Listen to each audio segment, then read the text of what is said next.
Escrimeuses, escrimeurs, bonjour! Dans ce tuto minute dédié à la tenue de l'arme, nous allons essayer de vous présenter les bases concernant le fleuret et l'épée.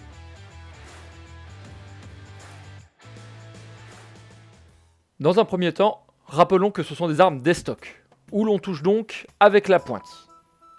Il est très important de bien faire la différence entre ces armes et les armes où l'on touche avec le tranchant, que l'on appelle les armes de taille, telles que le sabre.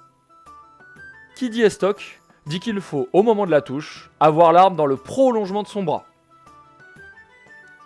Pour mieux y arriver, voici quelques conseils. D'abord, il faut que je tienne la poignée dans le bon sens. Vous tenez votre arme dans le bon sens si la pointe se dirige vers le sol lorsque vous placez votre poignet à l'horizontale. Puis je viens poser le pouce sur le dessus de la poignée en contact avec la coquille. Ensuite, je referme l'index sous la poignée au niveau du pouce, comme si j'essayais de pincer la coquille.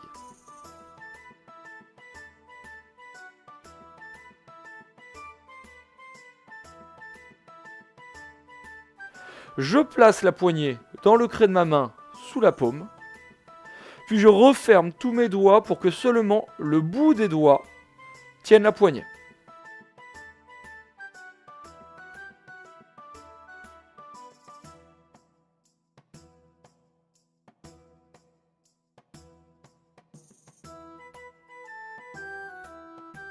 Enfin, j'exécute une rotation de la main pour avoir le pouce légèrement à gauche si je suis gaucher et légèrement à droite si je suis droitier. C'est ce qu'on appelle se mettre en supination. Et voilà, vous savez maintenant tenir une arme. Cependant, pour les plus grands, savez-vous tenir une poignée orthopédique, plus communément appelée les poignées cross? Déjà, qu'est-ce qu'une poignée orthopédique?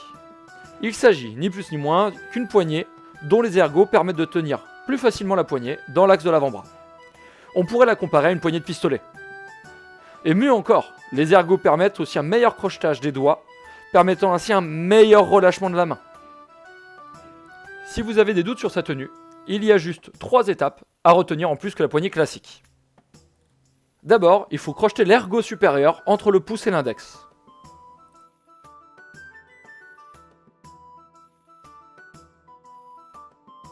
Puis, une fois que j'ai pincé avec le pouce et l'index, on referme seulement le majeur avant le petit ergot inférieur. Enfin, on referme les 2 doigts restants derrière cet ergot. On a donc 2 doigts devant l'ergot et 2 doigts derrière. N'oubliez pas la légère rotation, et voilà, le tour est joué. Avant de nous quitter, n'oubliez pas qu'il faut tenir son arme comme vous tiendrez un oiseau. Pas trop fort pour ne pas l'étouffer, mais assez fort tout de même pour ne pas le laisser s'échapper.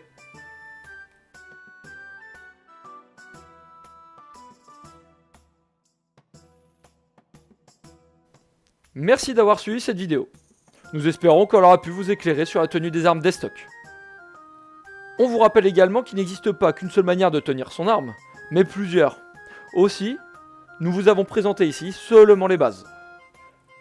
Si vous avez des questions, n'hésitez pas à les poser à votre équipe enseignante. Elle sera heureuse de vous aider.